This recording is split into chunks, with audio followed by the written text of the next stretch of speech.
Hello friends, Tanya here for Spellbinders, and this video is a couple months late. I finished this video when this was released. I believe it was back in June, and this is the Simon Hurley Photosynthesis group. This is the zigzag chevron. I'm going to use the Essential 4 Petal Labels die here also, and this creates a beautiful die cut chevron pattern. I'm going to back it with some of this gel press print that I have from my stash. I have a whole a zipper bag full of these gel press prints that I created. They are rather addicting. Once you get started, it is really hard to stop. They're so fun to make. That being said, I needed some interest created in the background here without distracting too much from the chevrons. Now I glued those together and I die cut them with one of these 4 petal shapes. And I'm going to create a vase with that.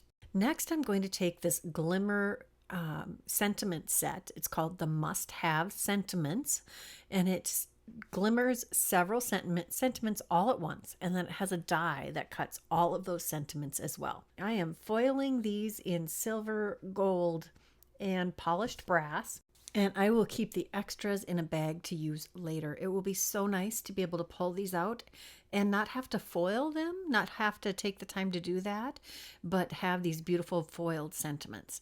As you can see, all of the sentiments die cut all at once. You only have to line this up once and die cut. I love this.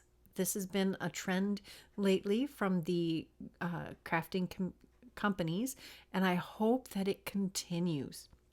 I even did some reverse foiling here and die cut those. Then we have this beautiful floral stems die set.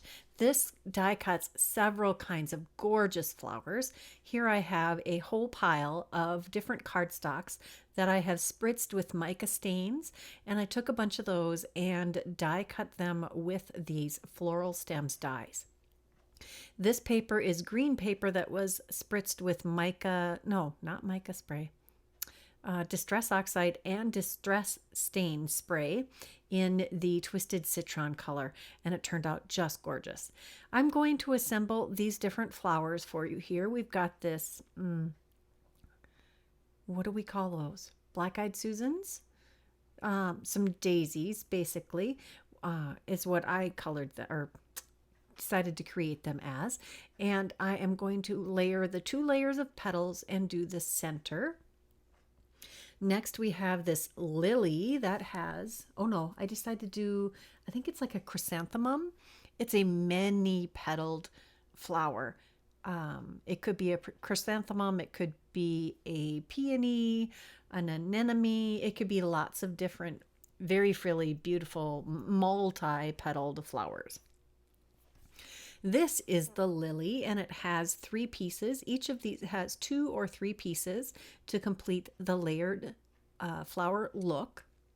This has an outline, a background, and then the stamens, which I have in this orangey rust-colored paper or spritzing. And you can see that each of these pieces very easily lines up with the previous layers. You can look at them and see where you need to put your layers very easily. Here's another of those. I think, to me, this looks like a chrysanthemum. These all look like fall flowers to me. And that is very dependent on the colors that you use, I am sure. So I'm carefully lining up some of these petals. You will be able to tell which ones seem to nest together. I'm just trying to get them nicely lined up with the aid of my reverse tweezer. That is an essential tool in your craft room, according to me, because my fingers are too big to hold on to some of our very fine detail pieces, and I do not have big hands. So if I have trouble, I imagine that lots of you do also. This reverse tweezer grips things until you squeeze it. You have to squeeze it to release the item, which makes it so easy to control your tiny pieces. and it has a very nice pointed tip, so it will hold very tiny things. It also will help get under layers as you need to get your layering items layered together just perfectly. Now there's only 2 stems in this die set. There's this long stem that has no leaves on it, and then this stem that has many leaves on it. There are also coordinating leaves for the different kinds of flowers that you can add to this single leafless stem. And I'm just assembling all of these stems. This is one of the features that Spellbinders has been using a lot lately, where they put a circle on stems and branches, that kind of thing, for you to adhere your different pieces. So it's a bigger spot, easier to apply adhesive to, and stick your items together. And there we have all of our flowers. Next, we have this gorgeous modern stripes glimmer foiling set. There are 3 different styles of, or 3 different widths, thicknesses of stripes on this die set, and you can combine them to create different backgrounds. You can just repeatedly use the same stripe. There's lots of ways to use this. I've decided to do a gradient with the opal foil. The key with the opal foil is you make sure you put the side that is on the inside of the roll down on the paper. That is the side that you need to not foil your plates and to foil your paper. Remember, you want pretty side to the plates, but with the opal, since it's a iridescent clear foil, it's a little tougher to see.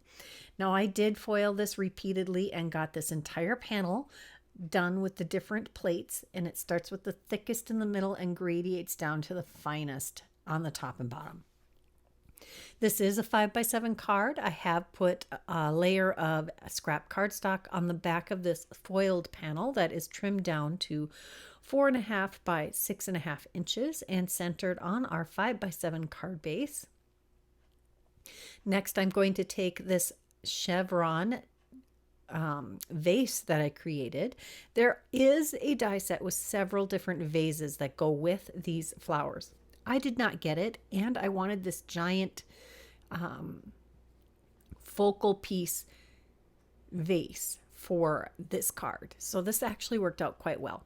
I did add some extra cardstock behind the heads of each of those flowers to help them stand out a little more. And now for the challenging part for me. I am not exactly the best when it comes to doing floral arrangements. I know I'm not alone there. It is a different skill set than doing crafting. So yeah, give me a bunch of flowers and I will kind of arrange them in a vase. On a card, it is also a touch of a challenge. I am really just aiming at creating some balance with different heights of flowers and spreading the colors throughout. I don't want it to be too clumpy with the colors and have it a super unbalanced one. However, if it isn't a fantastic looking bouquet, yeah, that would be kind of a real life thing for me. Beautiful flowers, not beautifully arranged. These turned out okay.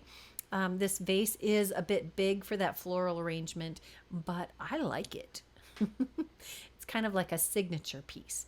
Now I've got some more of these mums and I'm adding those on the bottom of the table that this is sitting on. So that's how I envision this scene in my mind. And I put one of those beautiful sentiments on the center of that vase. We're going to take some leaves and some flower. Maybe it's just one flower. I actually don't have this card in front of me. And like I said, this video has been a long time coming. My biggest struggle when it comes to these videos is doing the voiceover. And July is a terrible month for my asthma. I cough so much. I put off so much of my video voiceover because it's just too hard. I stop way too much. Wow. babbling way too long on my difficulties with voiceover. Let's move on to the next card. I have a couple of pieces of cardstock here in a box that I'm using to catch the overspray, and I'm spraying them with some Distress Oxide sprays in Salvage Patina, Prized Ribbon, and it looks like some plain water, just those two colors.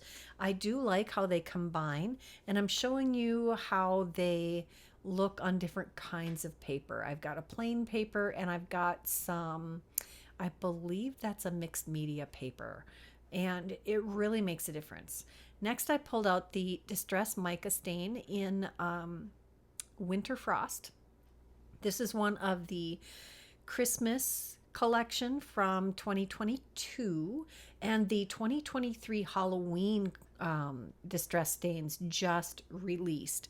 And you can actually get the 2021 and 2022 Halloween Distress Mica Stains for sure on Ranger. And I think I saw most of those on scrapbook.com. I'll have links in the description box below, because I think the Distress Mica Stains are something that we should all have in our stash, especially if you like sparkle and quick, easy backgrounds, or a fun way to do mixed media on your die cut pieces. They're just gorgeous. I love them, love them. This turned out so beautiful. I love that those shades of blue. And that die does create an A2 size panel. I did take one of the layers of the Precision Layering Mini Slimline dies and die cut a piece that is just shy of 5.5 inches long, because then it would fit in that panel I created. Because I did glue the chevron, zigzag chevron die on top of that beautifully inked panel that we created. I've die cut a slightly larger matting panel behind that, and we're going to adhere this to our 3x6 card base. I have since decided that I'm not going to create the 3x6. I'm going to do the 3.5 by 6.5 inch version. And as you can see, I used my trusty gift card holder die from a club kit from a couple years ago. I don't even keep it with that club kit. It just stays on my magnet next to my die cut machine. So I can use it anytime on the spur of a moment. It's right there. It always is available. We're going to use another one of those must-have sentiments. This one is a thank you card, which is why I use the gift card holder, because I tend to put gift cards in these kinds of cards and give them to people when I'm traveling who have helped me out. I like to give them to the airline attendants, the gate attendants, hotel clerks, housekeepers, anybody that is just making your vacation or your travel safer, happier, and easier. We're going to add some Midnight Ball half pearls. These are from Trinity Stamps, and I love that they are black and iridescent. It just is so pretty. Love these. I am so excited when I have an opportunity to use any of my fun embellishments from Trinity Stamps. They have a great selection. Next, we're going to use the Modern Stripes again, and we're using 3 different colors of pink. I don't remember the names of all of them, but I will have them listed and linked in the description box below. I am starting with the darkest pink with the widest stripes here, and then I will add the medium-sized stripe with the next shade of pink. I'm using the Best Ever craft tape here. I love this stuff, and it does last forever. This is the first roll I got, and I've had it for probably 1 to 2 years, however long I've had the Glimmer foiling system. And the the thinnest stripes are in the lightest pink. And I don't know if you can tell in the video that there is this beautiful gradient coming up, but in real life it is quite evident, and it's delightful. So this is a 4-bar card. That means it is 3.5 by 5 inches. I did cut a slightly smaller than that panel to go over the top. We're going to add some more of these beautiful flowers that I've die cut, all with this peachy corally pink colorway. And the centers are that orangey color. And we have all of these branches and leaves that we're going to add and combine and just create this lovely floral design on the front of our card. I don't believe I used a vase on this. Again, I don't have the cards in front of me, and I'm pretty sure I did not put a vase of any kind on this, just these different stems. And I did not use all of those flowers, I don't believe. We're going to take another of the must-have sentiments. The love you much, I believe is what that says. Love you so much? No, I used just a note in the reverse foil. Tricker even for me. I am using the peach. This is one of the satin foils that came out this spring in the pastels. And yeah, I am using that colored foil. It is so pretty. This is what happens when you wait too long to do your voiceover. You don't remember what you did. So I'm layering up some extra layers of cardstock behind our sentiment, and they are going to ground our floral stems here on the front. Next, we're using the Morganite Muse rhinestones from Trinity Stamps. They are a nice little iridescent pink tone, and we're just going to use our Bearly Art precision glue, my favorite and almost exclusive adhesive, and a pickup stick. You could use a crystal katana or whatever you have in your stash to help you with precision placement of your gems. Next, we're going to pull out that zigzag chevron one more time. We're going to use the outline die to cut out an A2 size background. Then we're going to drop on the zigzag die, and we're going to use the embossing sandwich. So we've got the A plate, the B plate, the die cut side up, your paper, then the E and the D plates. And we're going to run that through our die cutting machine. And then I'm going to trim this down so that it is 4 by 5 1/4 and fits nicely on this A2 size card base.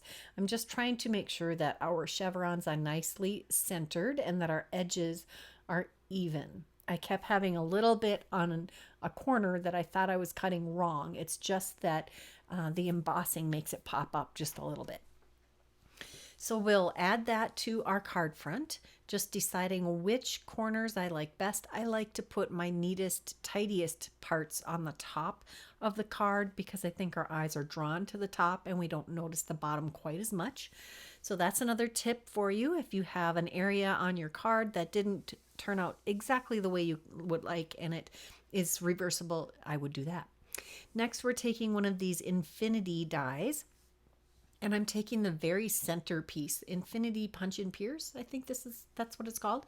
It punches and pierces and die cuts 3 oval shapes all at once. Gorgeous. Love this. Love it, love it, love it.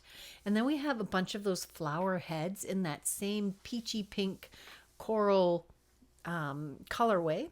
And I am going to layer those onto the base of that oval in the center. Just tucking them together, trying not to have any two of the same flower style next to each other. So we've got the chrysanthemums and then this like, the